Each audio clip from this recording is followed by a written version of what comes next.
The dream self-reinforces the dream's current state of assumptions, current state of consciousness, current state of subtlety. Any construct you can observe, you can relinquish, you can reject even. Not out of rejection, but you can just let it be. You don't have to reject it or accept it, but it's just a knowingness. I'm not that. And then every time you say, I'm not what I perceive, it is like stepping backwards through another curtain. Another curtain opens, another curtain opens. And it becomes more and more impossible to describe your experience and what you are. You just know that you are, and it begins to be experienced directly as being all-pervasive. As not being here or there, this or that, location-bound space-time. Even these constructs can be deconstructed as mere assumptions and sensations. We've never experienced space. We've never experienced time. We think we have, and we're convinced that we have, but upon the direct sort of truthful awareness, free of assumptions, pure, empty, it's an indescribable purity that remains. It's the indescribable you.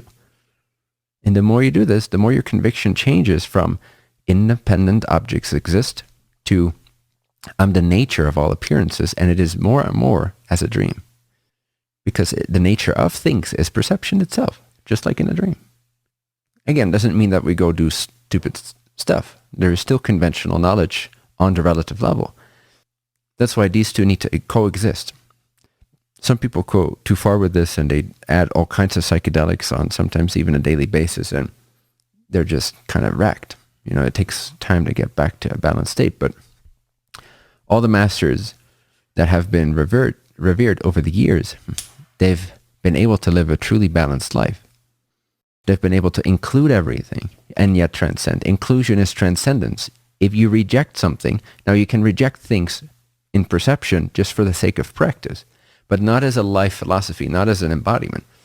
So, because if I push this away, which is different than just recognizing it's not what I am and allowing that to transcend the perception, but if I push it away, then I have motive, and that's bias. It creates imbalance. It creates bias. And that bias can turn spiritual, can turn transcendent, but then there is still this dichotomy. There's still this separation somewhere in the perception. So true transcendence is inclusion. Whenever you fully include something, not resist it, but include it, you become the container of all of it. Hence, you transcend any of the components within it. The container transcends any of the components within the container.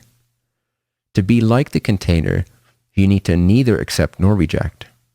Just allow it to be exactly as it is and purify your individuated chitta, or the spark of consciousness that is your experience of self right now.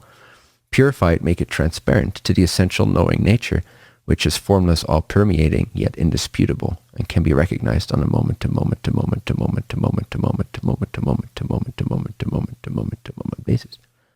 I can either indulge in description of what I experience and therefore project independent reality to phenomena, or I can let it be exactly as it is, indivisible from the whole painting of life as it is. And in that restful moment where I'm neither accepting nor rejecting, neither interacting nor negating, I simply allow it to be exactly as it is. The wholeness, the indivisibleness of the whole painting becomes apparent to itself in the form of you somehow. The formlessness realizes itself in contrast to, through the means of the form, the expression that it has given life to as you. That mystery, whatever intelligence has sourced that, it can never be put in a book. It can only be lived. You can only be in awe of it. You can only be reveling in it. You can only be contemplating in it. Pure contemplation means to transcend knowledge at its deepest, purest level. It transcends this or that. It's just instant recognition. It's just spontaneous inner primordial knowing of that original purity, which can never be stained, which can never be lost, inside of which everything appears as knowledge, as perception. And by saying, not this, not that, I'm not this, I'm not that, I'm not this, I'm not that, which is not, again, the same as an emotional rejection. It's not the same as, oh, I don't like this pain, so I'm not this. Which you can do sometimes. If you're painful, you can practice with it, as long as you know, overarchingly know, that you're not really rejecting anything. You're not really making anything wrong.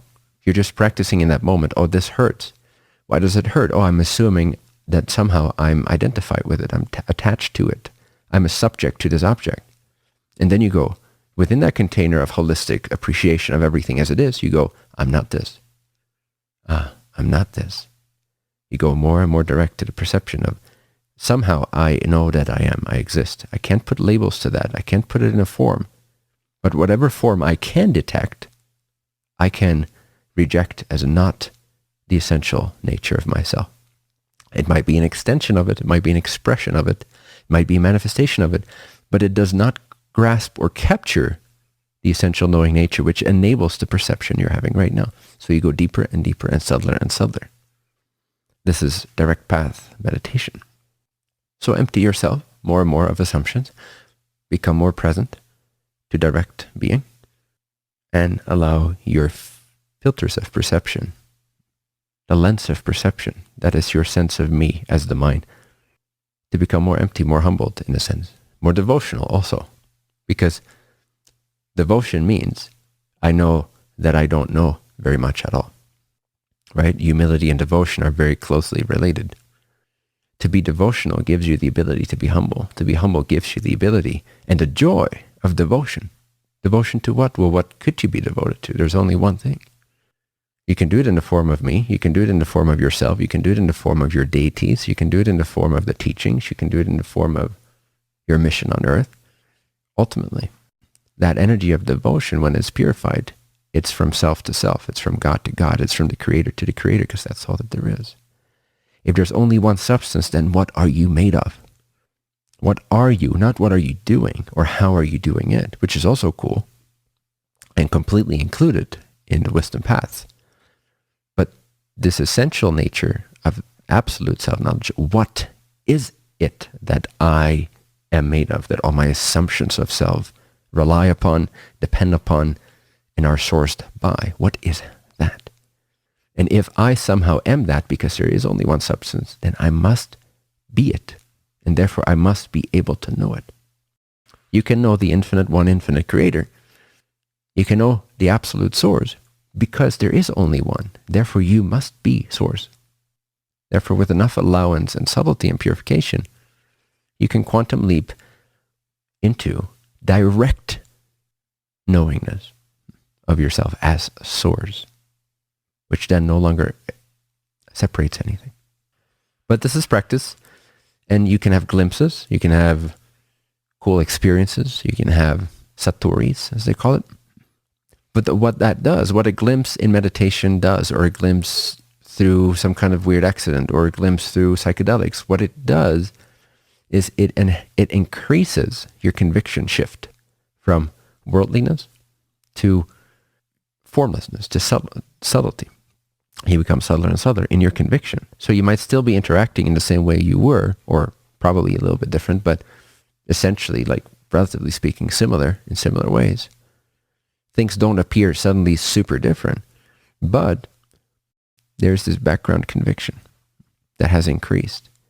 That's now giving you a stability and a confidence that becomes more and more transcendent to the personal construct.